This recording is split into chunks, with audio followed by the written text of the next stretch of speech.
Shri Venkateswara gold తాకట్టులో ఉన్న మీ బంగారాన్ని విడిపించి కొనబడును.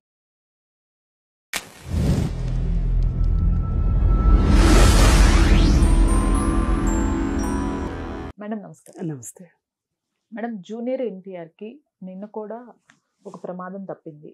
ఆయనకి ఫ్రైడే ఏదైతే ఉందో ఆ సెంటిమెంట్ అలానే వస్తూ ఉంది. లాస్ట్ టైం కూడా అలానే అయింది, పెద్ద ప్రమాదం జరిగింది, ఇప్పుడు కూడా అలానే జరిగిందని ఫ్యాన్స్ కొన్ని పోస్టులు పెడుతున్నారు.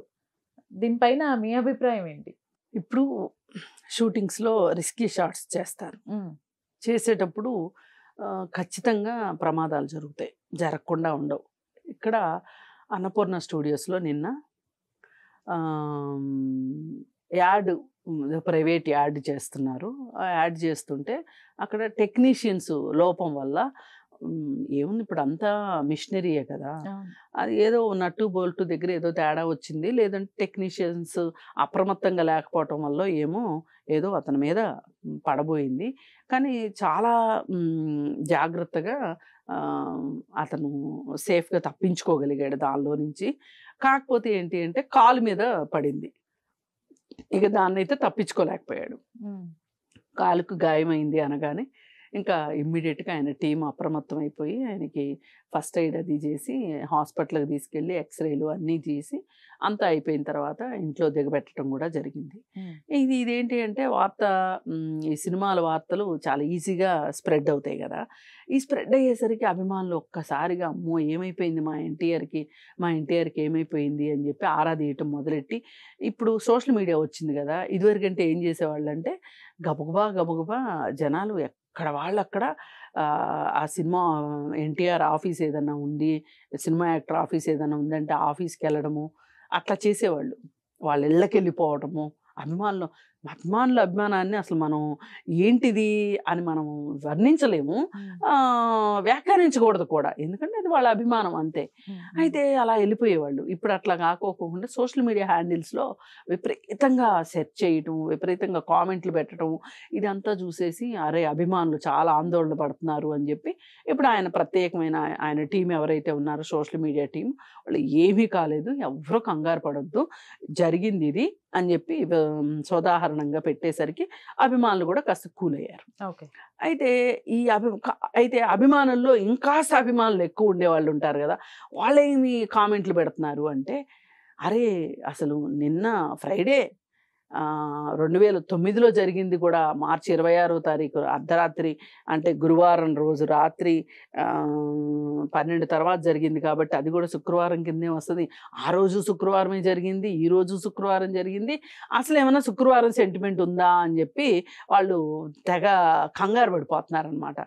పైగా ఇందులో ఇంకా కొంతమంది వచ్చేస్తారు కదా, వాళ్ళు వచ్చేసేసి వాళ్ళు ఏం మాట్లాడతారు, ఏదన్నా అసలు పూజలు చేయించాలేమో, ఏదన్నా దోషం ఉందేమో, శుక్రవారం దోషం ఉందేమో అని. అలా అనుకుంటే ప్రతి శుక్రవారం జరగాలి.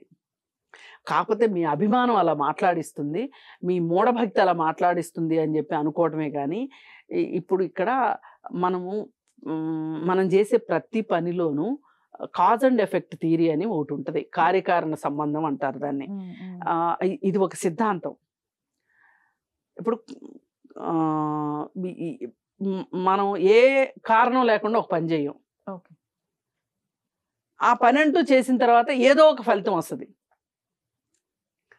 అన్నిసార్లు మంచి ఫలితాలే రావాలని లేదు, అన్నిసార్లు మనం మంచి పనులే ఎంచుకోవాలని లేదు. అర్థమైందిగా మీకు? అందుకని శుక్రవారం ఇప్పుడు అక్కడ టెక్నీషియన్స్ లోపము శుక్రవారం అయినా జరిగి ఉండేది, గురువారం అయినా జరిగి ఉండేది, అదే టెక్నీషియన్స్ ఉండి అదే సరిగా పట్టుకోకపోతే. అందుకని చెప్పి అలాంటి భయాలు అయితే పెట్టుకోవాల్సిన అవసరం లేదు. కాకపోతే అన్ని వ్యాపారాల కంటే కూడా సినిమా ఇండస్ట్రీకి సెంటిమెంట్లు ఎక్కువ ఉంటాయి.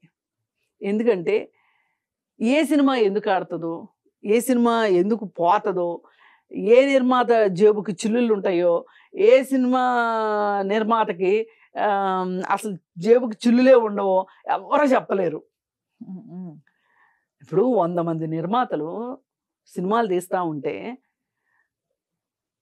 దాదాపు 90 మంది నిర్మాతలు గాల్లో కలిసిపోతుంటారు, ఆస్తులు అమ్ముకుంటారు, బికారులు అవుతుంటారు. అసలు ఆ మధ్య ఎవరో ఒకరు చెప్తున్నారు, ఒక చిన్నపాటి సినిమా తీసి ఆ సినిమాలో డబ్బులు పోగొట్టుకొని ప్రొడక్షన్ ఎగ్జిక్యూటివ్లుగా మారిన వాళ్ళు. అలాగే ఆ ప్రొడక్షన్ ఎగ్జిక్యూటివ్స్ అంటే ఈ జూనియర్ ఆర్టిస్టులని వాళ్ళని వెళ్ళి మాట్లాడుకుని రావటం దగ్గర నుంచి ఈ 24 క్రాఫ్ట్స్లో ఏదో ఒక క్రాఫ్ట్లో ఉద్యోగం చేసుకునే వాళ్ళు బోల్డ్ మంది నిర్మాతలు ఉన్నారండి, చిన్న నిర్మాతలు. అంటే వాళ్ళకి సినిమా తప్పితే ఏమీ తెలియదు, పోయిన చోట ఏరుకుందాం అనుకుంటారు. మీకు దూకుడు సినిమాలో ఎంఎస్ నారాయణని ఎగ్జాంపుల్గా తీసుకుంటే, సరే అతను సినిమా పిచ్చి తోటి ఓ దొంగల ముఠాన్ని అయితే పట్టించాడు.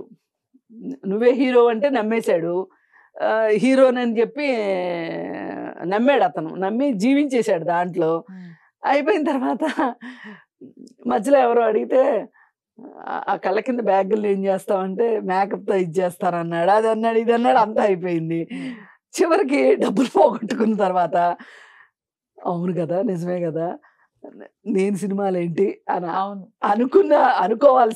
అనుకున్న వ్యక్తి కూడా మళ్ళీ రివార్డ్ వచ్చేసరికి జనీలు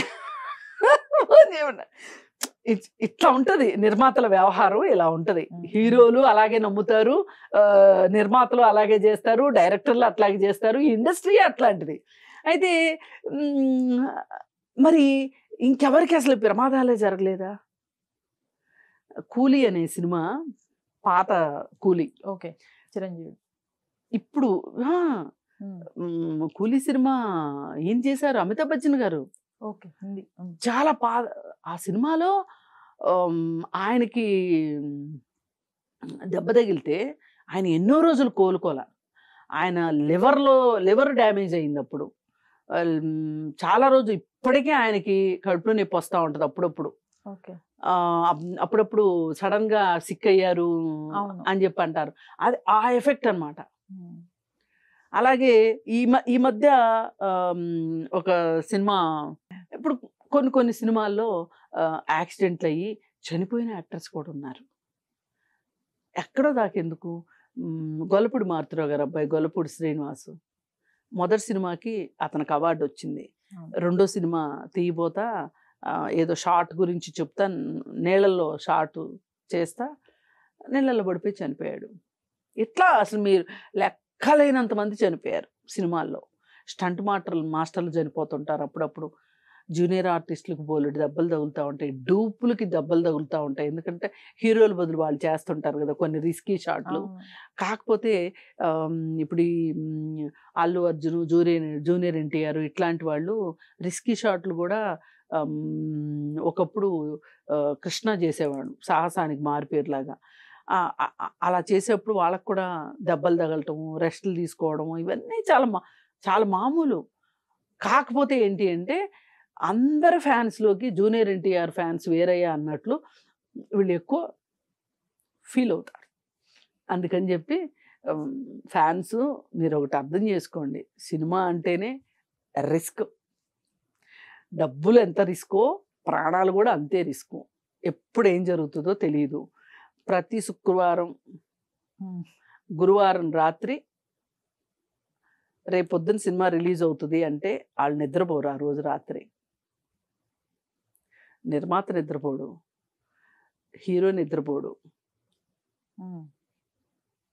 బ్లాక్ ఫ్రైడేస్ అసలు నిజమైన ఫ్రైడే సెంటిమెంట్ అంటే అది. నిజానికి జాతకాలు మార్చేసే ఫ్రైడే. అందుకని ఎవ్వరూ భయపడొద్దు, బాధపడొద్దు.